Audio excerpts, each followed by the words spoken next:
Hey, salut! Est-ce que tu as déjà participé à des code challenge ou des compétitions d'algorithmie?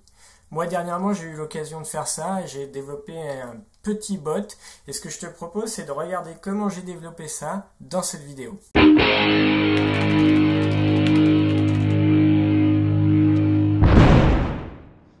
Si c'est la première fois que tu arrives sur la chaîne, je m'appelle Vincent. Bienvenue sur Dev.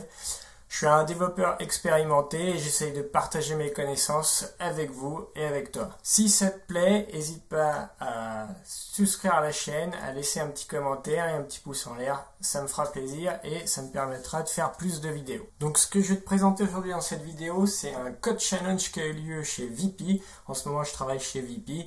On a eu l'occasion pour Halloween de pouvoir faire une petite IA en 2 semaines dans un petit jeu en 2D et je vais te présenter ça tout de suite dans cette vidéo. Moi j'ai décidé de le coder en F#, mais avant de regarder le code, on va présenter le jeu.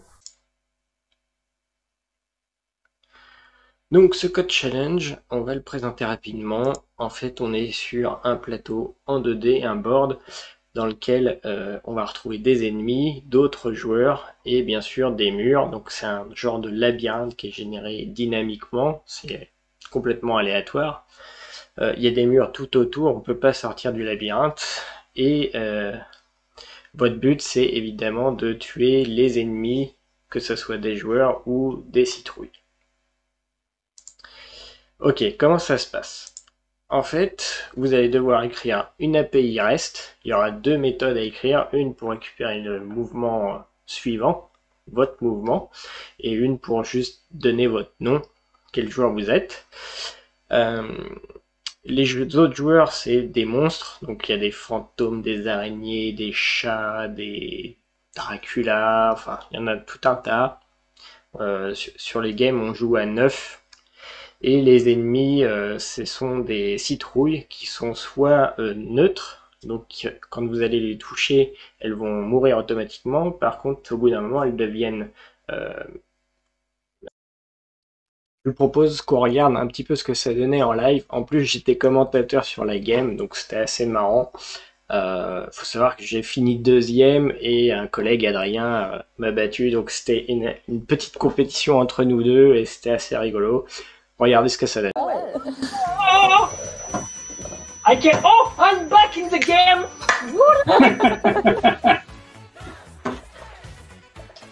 No, man. What the fuck? I'm not sure we are recording this, but I want. Regardons maintenant comment j'ai développé cette API. Donc me voilà dans Visual Studio Code. Comme je l'ai dit au début, j'ai tout codé en F#, il n'y a que 5 fichiers dans mon programme. Et on va commencer par regarder le serveur web, quel framework j'ai utilisé.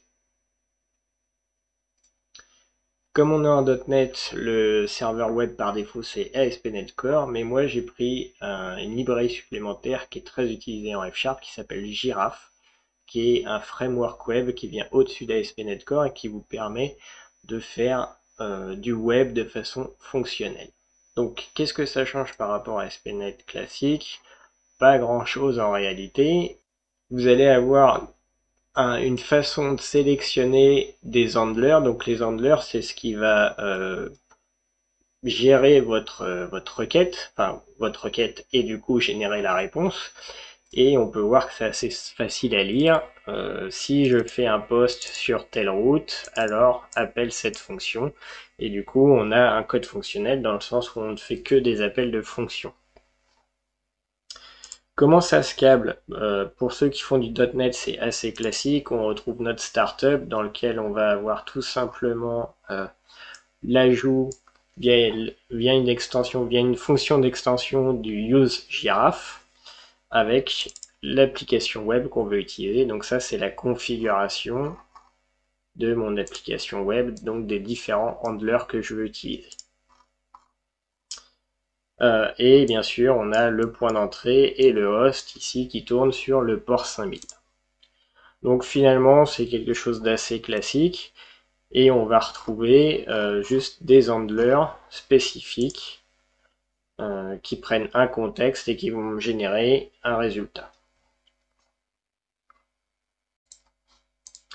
Au niveau des requêtes que je reçois, on va regarder un petit peu les DTO. Donc, c'est très simple. Je vais vous montrer d'abord un JSON. Voilà, ça c'est typiquement le JSON qu'on reçoit. Donc, des infos sur la game, notamment son ID que je vais utiliser un petit peu après. Des infos sur votre joueur. Il faut savoir qu'on ne peut pas tirer tout le temps et aussi qu'on ne voit pas le labyrinthe dans son ensemble. On ne voit qu'une petite zone du labyrinthe. Vous avez évidemment votre position et la position d'avant si vous voulez l'utiliser. Vous avez le board avec sa taille et tous les murs que vous voyez. La position des joueurs et la position des ennemis et s'ils sont neutres ou pas. Donc, qu'est-ce que j'ai fait? J'ai tout simplement refait l'équivalent, les DTO en F# dans des records. Donc ça c'est du gros classique, il n'y a rien de sensationnel. Et du coup, j'ai créé un type state qui regroupe l'ensemble de ce qu'on retrouve finalement dans ce DTO. Donc la game, le joueur, le board, les players et les ennemis. Maintenant, on va aller voir les handlers.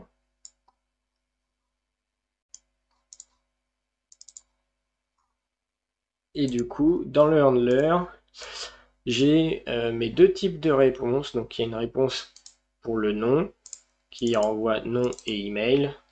Et ce qui va nous intéresser principalement, c'est la réponse du mouvement qui renvoie le mouvement qu'on veut jouer. Sur le name, c'est hyper simple. Je fais un JSON de toujours le même record finalement. Donc, on ne va pas rentrer dans le détail. Par contre, ce qui va nous intéresser, c'est cette fonction. Et cette fonction, je vais l'expliquer tout de suite. Donc, premièrement, je récupère un logger. On va voir que je fais des logs dans la console, mais je vais revenir dessus un petit peu après. Première chose à faire, c'est de récupérer du contexte le serializer parce que j'ai configuré le serializer JSON de telle façon qu'il puisse serialiser, déserialiser dans des types F#. En F#, on a des types union, on a des types record qui ne sont pas des types utilisés par exemple en C# qui n'existent pas, et donc il faut configurer le serializer pour que ça fonctionne. Du coup, je récupère mon état ici, bind JSON. De la requête, je récupère mon état actuel. Et la première chose que je vais faire, c'est que je vais aussi aller chercher mon état précédent s'il existe. Donc j'ai une fonction load. On va regarder vite fait ce que ça fait. Cette fonction, elle va lire le contenu d'un fichier qui lui aussi est un JSON et va me renvoyer ça. Évidemment, s'il n'y en a pas, je vais renvoyer known. Donc on va voir un petit peu après ce que c'est known et sum. En fait, c'est un type option. Soit vous avez une valeur, soit vous n'avez pas de valeur. Je ne vais pas tout de suite rentrer dans le détail, mais sachez que ici, mon état précédent, soit j'en ai un, soit j'en ai pas. Si j'en ai un, je vais faire un merge de mon état que je viens de recevoir avec l'état précédent. En fait, le merge, c'est une fonction très simple parce que j'ai pas créé un algo très compliqué. J'ai juste fait un merge des murs. En fait, je ne garde en mémoire que les murs, enfin en mémoire dans le fichier. Et tout ce qui est position des ennemis, tout ça, je ne vais pas en tenir compte. Je vais reprendre l'état actuel à chaque fois. Donc on voit ici current et il y a uniquement les murs sur lesquels je vais stocker l'ensemble de ce que j'ai pu voir en fait, et découvrir. Une fois que c'est mergé, j'ai donc mon état final et bien sûr je le re-sauvegarde. Et enfin, je vais pouvoir demander à mon agent de me donner le move suivant. Et mon agent, il prend évidemment l'état. Et il prend aussi le logger. Donc j'ai un logger.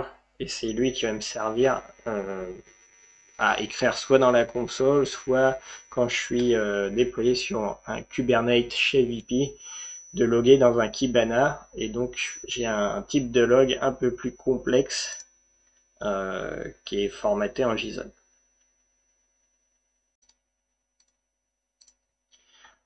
Alors on va aller regarder un petit peu ce que fait l'agent. Et qu'est-ce qu'il fait mon agent? Donc on a dit il prend bien l'état actuel, enfin l'état complet et le logger. Et le premier truc que je fais, c'est d'appeler une fonction qui reprend encore cet état et ce logger.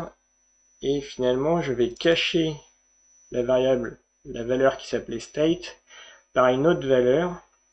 Et je vais vous expliquer ça. En fait, je vais créer un wrapper autour de mon état en utilisant des interfaces, parce qu'en F#, on peut aussi bien faire du fonctionnel, mais on peut aussi faire de l'objet, et je trouve que c'est ça la puissance de F#, c'est d'avoir le meilleur des deux mondes.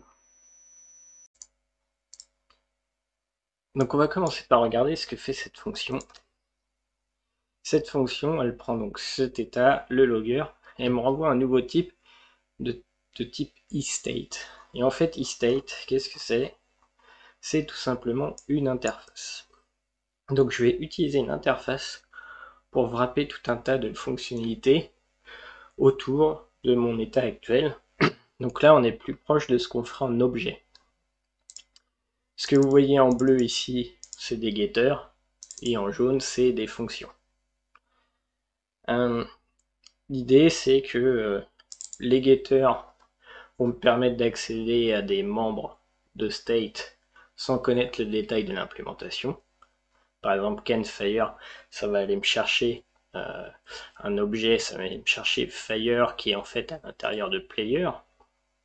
Matrix, ça va me créer une matrice sans que j'ai besoin de savoir comment, etc. Donc quelque chose d'assez classique en objet.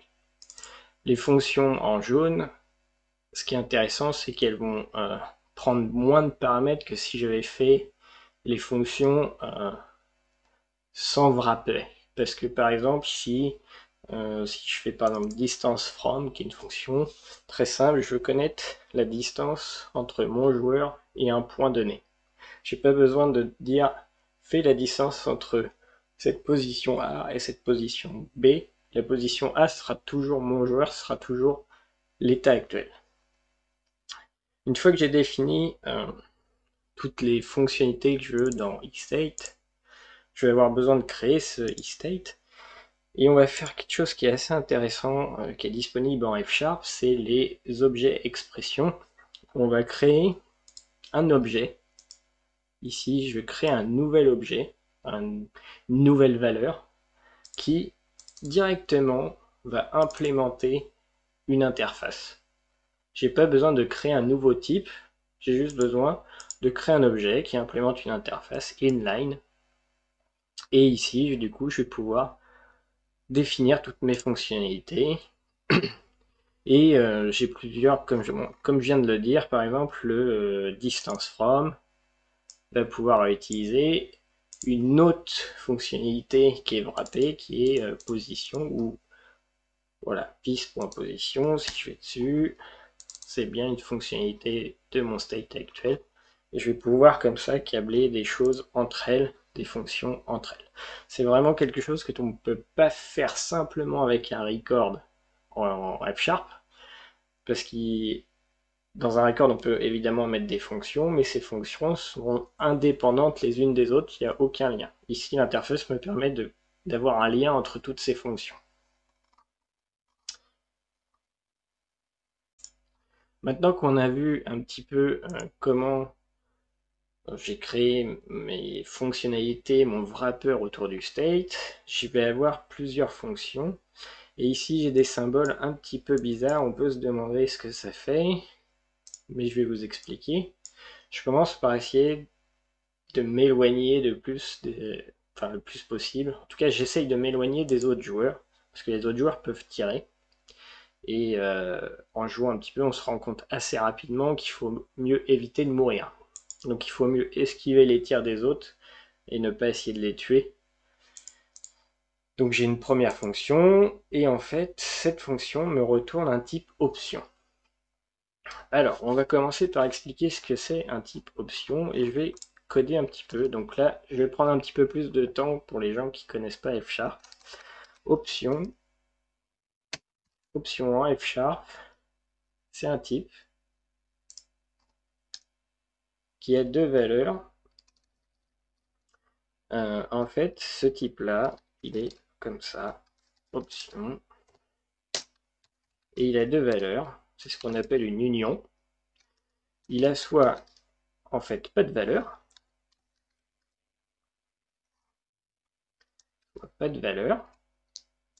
soit une valeur x, voilà, et qui est générique. Vous pouvez mettre n'importe quoi dans x, mais l'idée c'est d'avoir soit pas de valeur, soit une valeur. Autour de ce type de base, on va retrouver un module qui s'appelle aussi option et qui a tout un tas de fonctionnalités. Donc en fait, option, c'est une monade. Dans d'autres langages, on appelle ça maybe, par exemple. Vous allez retrouver tout un tas de fonctionnalités. Donc par exemple, le map. Le map, ça permet, dans le cas où votre option a une valeur, de transformer cette valeur dans un autre type. Mais vous allez aussi avoir bind, qui permet de prendre une fonction, donc le binder, qu'on veut appliquer sur la valeur de notre option pour envoyer une autre option. La différence entre le bind et le map doit envoyer un type simple qui sera encapsulé, wrappé dans l'option automatiquement, alors que le bind, lui, doit envoyer une option du nouveau type. Mais vous avez aussi d'autres fonctionnalités intéressantes comme default value ou default with qui, si votre option n'a pas de valeur, vous donnez une valeur par défaut. Et vous avez d'autres fonctionnalités, le or else ou le or else with, qui là encore, quand vous n'avez pas de valeur, vous allez tenter une autre fonctionnalité. Et en fait, c'est cette approche que j'ai décidé de prendre. Si on regarde ce que fait cet opérateur, en fait, c'est moi qui l'ai défini, et cet opérateur fait bien un option.orElseWith. Du coup, qu'est-ce qui se passe? Ce qui se passe, c'est que je vais faire ça. Si ça ne me renvoie pas de valeur, donc en fait, je vais créer des fonctions qui doivent me renvoyer un mouvement. Si j'ai pas pu déterminer le mouvement, je vais essayer une autre fonctionnalité, et je vais faire comme ça à chaque fois. Donc en fait, au bout d'un moment, la première fonction qui va me répondre avec un mouvement, c'est le mouvement que je vais utiliser. Et tant que j'ai pas trouvé de mouvement, je continue. Tout à la fin, j'ai vraiment une option qui n'arrive normalement jamais. En gros, si j'arrive dans ce cas-là, c'est qu'il y a un problème. Si j'ai toujours pas de valeur en traversant tout ça, je vais faire un default. Je vais créer une valeur par défaut qui sera en fait un mouvement aléatoire dans les 4 directions. Donc je n'ai pas précisé, mais on peut faire gauche, droite, haut, bas. Il n'y a pas de diagonale. Et voilà. Alors, l'idée, c'est pas de regarder l'algo en détail, c'est de vous montrer qu'en fait, c'est relativement lisible. Qu'est-ce qu'on va regarder? Touch neutral, par exemple. Donc ça prend mon eState, ma liste de fonctionnalités, mon wrapper, et du coup je vais pouvoir sur le state facilement appeler des fonctions. Et là je vais essayer, donc try touch neutral, je vais essayer de voir les neutres, c'est les citrouilles qui ne vous tuent pas, donc je vais essayer de toucher une citrouille neutre avant d'essayer de tirer. Je vais voir du coup si elles sont à une distance de 1, et si c'est le cas, et que, que c'est une position valide. Alors là j'ai fait un bug parce qu'en fait il faudrait que ça soit une position valide, is valid and safe, parce qu'en fait j'ai oublié que les citrouilles peuvent se superposer. Donc en fait j'aurais pu avoir un neutral, et je pense que ça arrivait plusieurs fois pendant la partie, une neutre et une agressive, et une neutre et une agressive. Du coup, je peux me jeter sur une agressive qui va me tuer. Et en fait, j'avais juste à utiliser cette fonctionnalité pour ne pas faire n'importe quoi.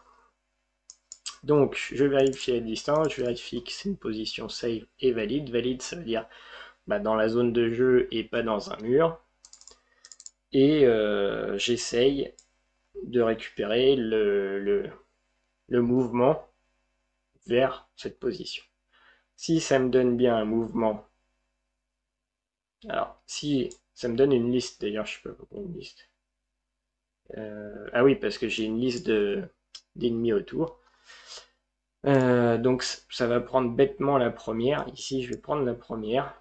Alors, en F#, les listes sont des listes chaînées, donc on a la tête qui est liée au reste de la liste et on peut continuer à boucler comme ça, comme une liste chaînée standard. Ici, je vais bien récupérer la première position de ma liste, donc c'est un peu aléatoire, c'est le premier ennemi que j'ai trouvé dans la liste, il n'y a pas de critères supplémentaires. L'algo que j'ai programmé est vraiment très basique. Et donc voilà, à chaque fois j'essaye, j'ai toujours une fonction qui prend un eState et qui me renvoie un move option. Et en fait j'aurais pu aller un petit peu plus loin, mais on va pas détailler plus que ça. Et ça sera déjà pas mal pour cette petite vidéo. Alors tout ça c'est génial, mais en fait, dès que vous créez un bot, ça commence à devenir assez compliqué, même si la logique nous paraît simple à lire. Comme ça, j'ai des fonctions qui sont très lisibles. Au bout d'un moment, on se perd, on se dit mais pourquoi il fait ce choix-là, il n'a pas fait autre chose. Et du coup, j'en suis venu au fait de faire des tests unitaires. Alors il n'y en a pas beaucoup, il n'y en a sûrement pas assez même. Mais je vais vous montrer comment moi j'ai procédé.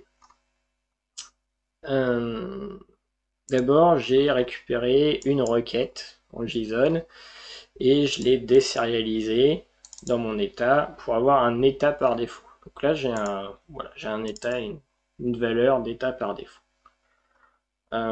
Et ensuite, ce que je vais faire, c'est des tests d'intégration. Alors, comment ça marche? En .NET, en ASP.NET Core, on a un truc qui est assez génial, c'est qu'on peut créer un serveur web à la volée pour les tests. Donc on peut configurer, grâce au Web Application Factory, on peut configurer l'application qu'on démarre normalement en changeant quelques paramètres. Ici, en fait, je ne change aucun paramètre. J'utilise vraiment mon application par défaut. Donc je vais faire des tests de end-to-end. Je vais renvoyer des requêtes dessus et je vais regarder les réponses. Donc par exemple, ici, je crée un client sur mon API et je vais appeler, je vais faire un get sur name et je regarde que la réponse est bien celle que j'attends. Bon, ce test, je l'ai créé juste pour valider que toute ma plomberie était bonne. Ce qui est plus intéressant, c'est les tests d'après. Ici, je vais faire des tests sur la requête qui me renvoie le mouvement. Donc, je fais déjà un premier test sur mon état par défaut.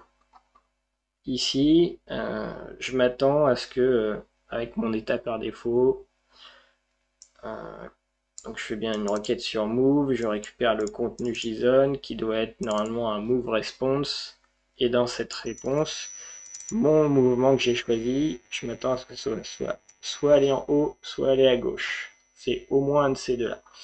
Comment ça fonctionne là? Ici, vous avez une liste et j'utilise un should be subset of. Donc c'est assez lisible. Là, c'est passé à la ligne, mais on n'est pas obligé de passer à la ligne. J'utilise comme framework XUnit et FSUnit, qui est une surcouche aussi au-dessus du framework, qui me permet d'avoir une approche un peu plus fonctionnelle. Donc ici, j'ai mon résultat actuel. Ça, c'est le pipe. Donc j'envoie ce résultat à une autre fonction. Et tout ça, c'est des fonctions. Donc on va dire should, c'est une fonction qui va prendre une autre fonction, et cette fonction b prend une autre fonction, etc. Ça te permet d'avoir, voilà, c'est des asserts, une collection d'asserts un peu plus fonctionnelle. Ici, pareil, je récupère mon état par défaut, donc l'état par défaut, celui que j'ai récupéré depuis le JSON. Je vais faire une petite modification dessus. Ici, je vais modifier l'emplacement de mon joueur. Et je vais vérifier que, du coup, le mouvement est bien celui que j'attendais ici, que je vais tirer. Donc, je devrais, en fait, je vais être aligné par rapport à une citrouille qui est neutre, et je devrais tirer dessus. Et je vais avoir tout un tas de tests comme ça. Je vais vous montrer comment on les lance. Donc, je suis déjà dans le répertoire test. Donc en .NET, on a juste à faire un .NET test. Et ça va me lancer tous les tests unitaires. Alors, les warnings, c'est pas très important. Et j'ai bien eu mes 10 tests qui sont passés correctement. Donc voilà, ça sera tout pour cette vidéo. Si vous avez des questions, n'hésitez pas à les laisser en commentaire, ça me fera plaisir d'y répondre. Et je vous dis à très bientôt, sûrement pour une vidéo sur F Sharp. A plus!